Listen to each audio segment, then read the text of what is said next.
ዛሬ አመሻሽ ላይ የእንግሊዝ እግር ኳስ ሁለት ግዙፍ ክለቦች እንደገና ፊት ለፊት ይቆማሉ። አርሰናል ከማንቸስተር ሲቲ። አንዱ ከ22 ዓመት በኋላ የፕሪሚየር ሊጉን ዋንጫ ወደ ሰሜን ለንደን መልሷል። ሌላው ደግሞ ኤፍኤ ካፕን አሸንፎ መጥቷል እና ዛሬ ሁለቱም የአዲሱን የእንግሊዝ የውድድር ዘመን በዋንጫ ለመጀመር ይፈልጋሉ። ይህ የቅድመ ውድድር ጨዋታ አይደለም። ይህ የመጀመሪያው የዋንጫ ፍልሚያ ነው። ጨዋታው በካርዲፍ በሚገኘው ፕሪንሲፓሊቲ ስታዲየም ይደረጋል። ጨዋታውም በእኛ አቆጣጠር አመሻሽ 11 ሰዓት ላይ ነው። ስለዚህ የእግር ኳስ ደጋፊዎች ሆይ ዛሬ ቀን ላይ ስራቸውን ጨርሱ። ምክንያቱም አመሻሽ ላይ አርሰናል ከማንቸስተር ሲቲ ለዋንጫ ይጫወታሉ። እናም ቲቪ ክፈቱም፣ ሻይም አፍሉም፣ በጨዋታውም ደግሞ ተዝናኑም። 22 ዓመታት ለአርሰናል ደጋፊዎች የቁጥር ብቻ አይደለም። 22 ዓመታት የመጠበቅ፣ 22 ዓመታት የተስፋ፣ 22 ዓመታት የቁጭት። ነገር ግን በመጨረሻ አርሰናል የእንግሊዝ ፕሪሚየር ሊግ ሻምፒዮን ሆነ። ማይክል አርቴታም የጀመረው ፕሮጀክት ወደ ትልቅ ደረጃ ደርሷል። ነገር ግን ከዛሬ ጀምሮ አዲስ ጥያቄ አለ። አርሰናል ዋንጫ ማሸነፍ ይችላል የሚለው ጥያቄ አልቋል። አሁን ጥያቄው አርሰናል ዋንጫውን ማስጠበቅ ይችላል ወይ የሚል ነው እና የዚህ መልስ ዛሬ ማታ ጅማሬውን ያገኛል። ማንቸስተር ሲቲ ደግሞ ከተለየ ታሪክ ጋር መጥቷል። ለ10 ዓመታት ያህል ፔፕ ጋርዲዮላ አንድ ስም ብቻ፣ አንድ ዘመን፣ ብዙ ዋንጫዎች፣ ብዙ ድሎች። ነገር ግን አሁን ፔፕ የለም። በሲቲ የአሰልጣኞች ወንበር ላይ አዲስ ሰው ተቀምጧል፣ ኤንዞ ማሬስካ እና የማሬስካ የመጀመሪያ የፉክክር ጨዋታ ነው ከአርሰናል ጋር። ከዚህ የበለጠ ከባድ መክፈቻ ለአዲስ አሰልጣኝ ማግኘት አይቻልም። ሜዳ ላይ ብዙ ታላላቅ ተጫዋቾች ይኖራሉ። ሳካ አለ፣ ሃላንድም አለ፣ ራይስ፣ ኦዴጋርድ እና ሌሎችም አሉ። ነገር ግን የዛሬው ትልቁ የስልት ጦርነት ይጀምራል በሜዳ ላይ። አርቴታ ከማሬስካ ነው። አርቴታ የራሱን አርሰናል አሳድጎ ሻምፒዮን አድርጓል። ማሬስካ ደግሞ አዲስ ሲቲን ለመፍጠር ይፈልጋል። ስለዚህ ዛሬ የምናየው የሁለት ቡድኖች ጨዋታ ሳይሆን የሁለት የእግር ኳስ ራዕዮችንም ጭምር ነው። አርሰናል ዛሬ አንድ ነገር ማሳየት አለበት።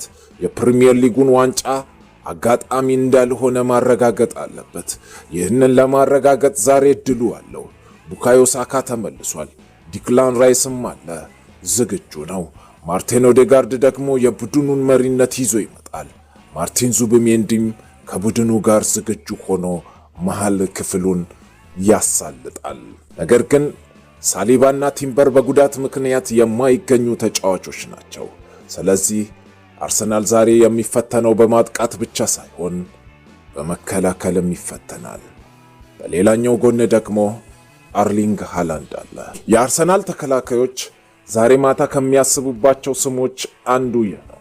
ሃላንድ ግፊት ላይ ቦታ ካገኘ 1 ሰከንድ ብቻ በቂ ሊሆን ይችላል እና ሲቲ ደግሞ ከፔፕ በኋላ የመጀመሪያውን የፉክክር ጨዋታ ይጫወታል። ይህ ለማሬስካ ትልቅ ፈተና ነው። ሲቲ አሁንም ሲቲ ነው ወይንስ አዲስ ሲቲ እየተፈጠረ ነው? ዛሬ አመሻሽ ላይ የመጀመሪያውን ፍንጭ እናያለን። እነዚህ ሁለት ቡድኖች ሲገናኙ ታሪኩ ሁሌ ቀላል አይደለም። የተሰበሩ ልቦች አሉ፣ የተወሰዱ ዋንጫዎች አሉ፣ የተሸነፉ የፍጻሜ ጨዋታዎች አሉ እና የማይረሱ ግቦች አሉ። በ2026 ፍጻሜ ላይ ሲቲ አርሰናልን 2-0 አሸንፎ ዋንጫውን ወስዶበታል። ስለዚህ የአርሰናል ደጋፊዎች ዛሬ ይህንን ጨዋታ በተለየ ስሜት ይመለከቱታል። የበቀል ጨዋታ ነው። ምናልባት ግን ከሁሉ በላይ የመጀመሪያ ዋንጫ ነው። ዛሬ የኮሚቲ ሽልድ ጨዋታ በዌምብሌይ አይደረግም። ወደ ካርዲፍ ተወስዷል፣ ፕሪንሲፓሊቲ ስታዲየም ላይ። ይህ ከ2006 በኋላ የኮሚቲ ሽልድ ዋንጫ ወደ ካርዲፍ የሚመለስበት ልዩ ጊዜ ነው እና ዛሬ ማታ ያ ስታዲየም በቀይና በውሃ ሰማያዊ ይሞላል። አንድ ጎን አርሰናል፣ ሌላኛው ጎን ደግሞ ማንቸስተር ሲቲ፣ መሃል ላይ ዋንጫው አለ። 11 ሰዓት የዳኛው ፊሽካ ይሰማል። ኳሷ ትንቀሳቀሳለች እና ከዚያ ታሪኩ በራሱ ይጻፋል። አርሰናል ቀድሞ ግብ ያገኛል፣ ሲቲ ይመልሳል፣ ሃላንድ ይመታል፣ ሳካ ይፈነዳል፣ ራይስ የመሃል ሜዳውን ይቆጣጠራል፣ ወይስ ማሬስካ በመጀመሪያው ጨዋታ ሁሉንም ያስገርማል? ዛሬ አመሻሽ 11 ሰዓት አንድ ቡድን ዋንጫውን ከፍ ያደርጋል፣ ሌላው ደግሞ ወደ ቤቱ ይመለሳል። ግን የኮሚቲ ሽልድ ዋንጫ ብቻ አይደለም። ይህ የአዲሱ የፕሪሚየር ሊግ ዘመን የመጀመሪያ መግለጫ ነው። አርሰናል ለመንገስ መጥቷል። ሲቲ ደግሞ አዲሱን ዘመን ለመጀመር ይኸው እያለ ነው። አርቴታ ከማሬስካ፣ ሳካ ከሲቲ፣ ሃላንድ ከአርሰናል፣ ቻምፒዮን የፕሪሚየር ሊጉ ከኤፍኤ ካፕ አሸናፊ። እናም በመጨረሻ አንድ ዋንጫ፣ አንድ ምሽት፣ አንድ አሸናፊ። አርሰናል ወይንስ ማንቸስተር ሲቲ? ዛሬ 11 ሰዓት ካርዲፍ ይንቀጠቀጣል እና የ26-27 የእንግሊዝ እግር ኳስ ታሪክ ከዚህ ይጀምራል። እናስ የእናንተ ግምት ወደ ማን ነው? አርሰናል ወይንስ ማንቸስተር ሲቲ ያሸንፋል?